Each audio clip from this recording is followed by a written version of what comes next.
बिस्मिल्लाहिर्रहमानिर्रहीम। अस्सलाम वालेकुम। नमस्कार दोस्तों, मैं हूं पाकिस्तान से आपका होस्ट मोहम्मद वकास। नाज़रीन, आज की वीडियो में हम बात करेंगे IPL 2024 की नरेंद्र मोदी स्टेडियम की कि नरेंद्र मोदी स्टेडियम जो अहमदाबाद में मौजूद है, और इस स्टेडियम की खूबसूरती का राज ये है कि ये हिंदुस्तान का एक बहुत ही बड़ा स्टेडियम कहलाता है, खूबसूरत स्टेडियम कहलाता है। और इसकी जो कंस्ट्रक्शन हुई है, जो तमीर नौ हुई है, वो नई हुई है। यानी एक तो वो ओल्ड स्टेडियम है जिनमें क्या होता रहा कि काम होता रहा, वो भी यानी उनके अंदर कंस्ट्रक्शन तो हुई, उनको यानी नए सिरे से तमीर तो किया गया, वो एक अलग बात है। लेकिन ये डायरेक्टली एक न्यू स्टेडियम है, जिसको यानी एक होता है ना कि पहले के स्टेडियम मौजूद होते हैं, आप क्या करते हैं कि उनमें मजीद जो है ना वो कंस्ट्रक्शन करते हैं, उनको यानी जो बनाई हुई पहले की कैपेसिटी होती है, उसको कैपेसिटी को आप बढ़ा देते हैं और इस तरह वो रिन्यू हो जाता है। और इस तरह यहाँ पर ये स्टेडियम नया तामीर किया गया, कंस्ट्रक्शन हुई इसकी कंस्ट्रक्शन करने का मकसद ये था कि जो पीपल की गैदरिंग है वो इसमें ज़्यादा से ज़्यादा हो सके। और फिर वो गैदरिंग यहाँ पर हुई भी है और हमने अपनी आंखों से देखा भी है। तो गुज़श्ता जब ये अहमदाबाद के अंदर मैच खेला जा रहा था, गुजरात बिटवीन मुंबई इंडियंस, तो जो पीपल थी 1,20,000 की जो कैपेसिटी इस ग्राउंड की पूरी आई हुई थी। यानी अगर इस चीज़ का मवादना करें पाकिस्तान के PSL का, जहां पर आप देखते थे कि 1,000 शौकीन या कभी 2,000 शौकीन, यानी या फर्स्ट मैच में ज़रूर शौकीन आए थे पाकिस्तान के PSL के अंदर, और सेकंड मैच में भी जो शौकीन थे वो ज़रूर आए थे। और इसके बाद जो था या पहले था इसके, यानी कोई भी यानी फर्स्ट मैच के बाद और लास्ट मैच से पहले जो शौकीन थे इस दौरान ग्राउंड के अंदर बिल्कुल भी नहीं है। यानी ग्राउंड की पाकिस्तानी ग्राउंड की जो कैपेसिटी है वो 20 से 25,000 के 25,000 का मजमा जो है या 20,000 का जो मजमा या क्राउड है वो बैक वक्त जो है वो बैठ कर ग्राउंड के अंदर इस मैच को एंजॉय कर सकते हैं, देख सकते हैं। ये मैच इन मैचेस की ये जो है ना वो कैपेसिटी है। तो इस कैपेसिटी में वो क्या कर सकती है, मैचेस देख सकते हैं, यानी वो पूरा का पूरा वहाँ पर शोमेंटी होती है। लेकिन यहाँ पर जो हिंदुस्तान के इस नरेंद्र मोदी स्टेडियम की कैपेसिटी थी वो थी 1,20,000।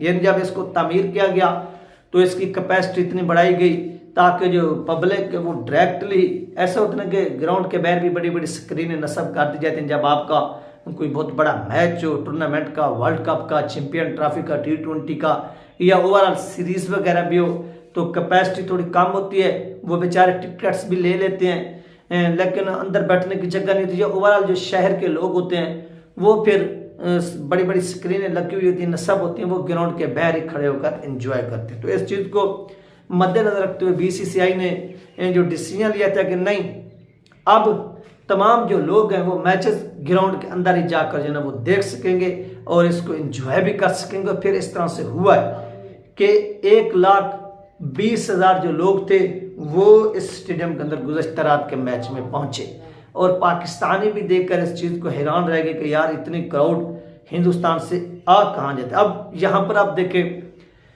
कि जब 1,20,000 बंदा ग्राउंड के अंदर आता है तो वो टिकट्स लेकर आता है। वो क्या करता है, टिकट्स लेकर आता है, कोई वो पास वगैरह लेकर नहीं आता बल्कि टिकट्स लेकर आते हैं। तो एक टिकट्स की जो कीमत है वो 500 से शुरू होती है और 5,000 तक, 20,000 तक भी चली जाती है। मैं ये IPL की बात कर रहा हूँ, 50,000 तक भी चली जाती। क्यों? क्योंकि वो VIP जो प्रोटोकॉल वगैरह के जो CN अवार्ड्स और आम जो है वो आपको 500 में दस्तियाब। जब 1,20,000 बंदा बैक वक्त टिकट्स खरीदेगा तो मुझे बताइए कि ये हिंदुस्तान के इकानमी के ऊपर किस तरह से, यानी माशियत के ऊपर कितना असर पड़ेगा। बहुत गहरा असर पड़ेगा, बहुत ज़्यादा असर पड़ेगा और आपको देखने में भी क्या आएगा, मज़ा आएगा। बहुत से लोग हैं वो कहेंगे कि यार वो कैसे, यार एक चीज़ है जो रोज़ाना बिकती है 10-10 रुपए में, लेकिन जब वो एक सीज़न आता है उस सीज़न में वो उसकी जो प्राइस है वो हैवी हो जाती है। तो इससे आपके कौमी ख़जाने को फ़ायदा पड़ता है। क्यों? क्योंकि ये जो सारा का सारा पैसा अगर BCCI ने नरेंद्र मोदी स्टेडियम के ऊपर इन्वेस्ट किया था तो उस इन्वेस्ट का अब वो फल भी क्या कर रहे हैं, खा रहे हैं। और हम अपनी आंखों से ये चीज़ देख भी रहे हैं कि इतने बड़ा जब क्राउड पहुंचा तो कितनी करोड़ जो हैं वो सिर्फ चंद घंटों के अंदर बीसीसीआई ने क्या किए हैं, कमाए हैं। और कमा कर हिंदुस्तान की मुआशियत यानी कौमी ख़जाने में ये ऐड हुए तो उनकी मुआशियत के ऊपर कितनी असर पड़ा। तो किसी भी दुनिया के अंदर आप देखेंगे स्पोर्ट्स का एक महकमा है वो अहम तरीन किरदार अदा करता है। क्यों? क्योंकि उससे आप एक इन्वेस्ट भी कर सकते हैं, यानी इन लीग से आप इन्वेस्ट भी कर सकते हैं। एक तो प्लेयर इससे सबसे ज़्यादा जो बेनिफिट उठाते हैं वो तो प्लेयर से ऑलरेडी उठाते हैं, लेकिन जो सबसे ज़्यादा बेनिफिट होता है उस प्लेयर से भी ज़्यादा होता है वो कंट्री का होता है। एक तो कंट्री के लोग ये मैसेज देते हैं कि ये यहाँ जो कंट्री है वो एक पीसफुल कंट्री है, किसी भी किस्म का कोई डेंजर नहीं है, कोई ख़तरा नहीं है।